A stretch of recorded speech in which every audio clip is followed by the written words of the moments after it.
फिर दिन हुआ,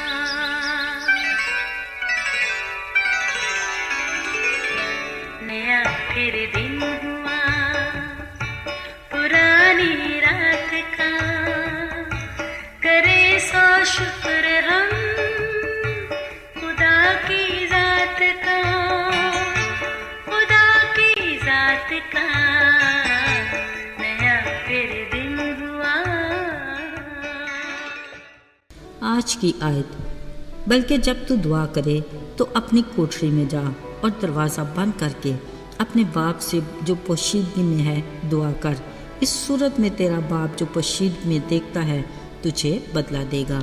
मत्ती 6:6 आयत। अजीज़ो, यीशु मसीह की ज़मीनी ज़िंदगी में वो सरापा मिसाली किरदार के मालिक थे।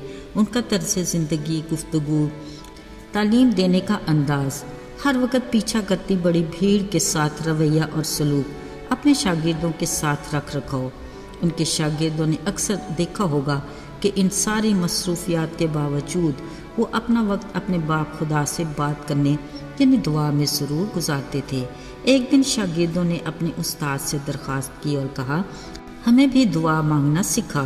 यीशु ने उन्हें कहा, जब तुम दुआ मांगो कहा करो, आए हमारे बाप तू जो आसमान पर है। गौरतलब बात यह है कि यीशु ने हमें खुदा को बाप कहने का हक दिया। बिलाशुबा ये हमारे लिए बहुत बड़ा एहसास है जिसको हमें किसी कीमत भी खोना नहीं चाहिए, बल्कि इसको बरकरार रखने के लिए हमें ईमान की मजबूती और खुदा बाप की रफ़ाकत में जुड़े रहने की ज़रूरत है। दुआ करना यानी आसमानी बाप से बातें करना इतना आसान नहीं, क्योंकि उस अजीम हस्ती से कुछ मांगने या शुक्रगुजारी के लिए उसकी इज़्ज़त और एहतराम के साथ उसकी मर्ज़ी जानना भी ज़रूरी है। अगरचे वो हमारे बोले अल्फाज को अहमियत नहीं देता, मगर बहुत कुछ और गैर मामूली बोलना उसे पसंद नहीं और ना ही कभी दिखावा उसके मन को भाया, बल्कि इस तरह के अंदाज को उसने रियाकारी कहा। असल में दुआ करने का तरीका उस दौर के मजहबी लीडरों और ठेकेदारों का था, जो बाज़ारों के मोड़ों और इबादत खानों में खड़े होकर दुआ करना पसंद करते थे ताकि सब उनकी सुने और देखें। याद रहे, यीशु ने अपनी तालीम में बार बार इस बात को दोहराया ताकि सुनने वाले याद रखें। रियाकारी खुदा को पसंद नहीं और रियाकारों की मिसाल देकर तलकीन भी की कि इनकी मानद ना बनो, क्योंकि इन जैसे लाखों मोमन और दीनदार बनते रहें, फिर भी ये खुदा की नज़र में नाकाबिल कबूल हैं, ये बेफल हैं और खुदा के पास इनके लिए कोई अजर नहीं। याद रहे, रियाकारी वो दोगलापन है जो दिल की असल हालत की तर्जुमानी नहीं करता। ऐसे में हम खुदा को धोखा नहीं दे सकते, जबकि वो तो ऐसा खुदा है जो खुद हमारे दिल को जांचता और परख लेता है। अजीज़ों, खुदा के नज़दीक हमारी दुआ की कबूलियत का क्या मियार होता है? उसने वाज़े अल्फाज और आसान तरीक़ेकार बताया और कहा, जब तू दुआ करे तो अपनी कोठड़ी में जा और दरवाज़ा बंद करके अपने बाप खुदा से जो पोशीदगी में है दुआ कर। इस सूरत में तेरा बाप जो पोशीदगी में देखता है तुझे बदला देगा। दुआ मांगने का सबसे खूबसूरत अंदाज जो बिलाशुबा खुदा को पसंदीदा है यही है। अजीज़ों, किसी के सामने दरख्वास्त करने के लिए कुछ कवायद व ज़वाबित होते हैं जिन पर अमल पैरा होना ज़रूरी है। कलाम मुक़द्दस में दुआ के बारे में एक और बात का भी ख्याल रखना चाहिए।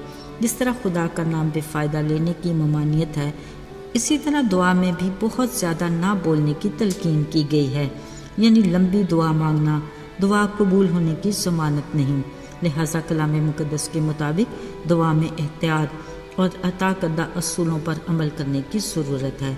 अजीज़ों, बावजूद इन सब बातों के उस शफीक मेहरबान रहीम बाप ने दुआ के बारे में नहायत खूबसूरत अल्फाज कहकर हमें तसल्ली दी कि खातिर जमा रखो, तुम्हारा बाप तुम्हारे मांगने से बहुत पहले जानता है कि तुम किन किन चीज़ों के मोहताज हो। ज़रा सोचिए, क्या कोई ऐसा माबूद है जो हमारे आसमानी बाप की तरह सुनता है, जवाब देता और तसल्ली देता है? कोई भी नहीं ना। अगरचे वो हमारी ज़रूरियात से वाकिफ़ है, फिर भी वो यही चाहता है कि हम खुद उससे मांगे ताकि हमारा बाप के साथ रिश्ता उसतवार रहे। वो हमें वक्त पर हर रोज़ की रोटी अदा करता है। वो यहोवा यरी है, मुहैया करता है।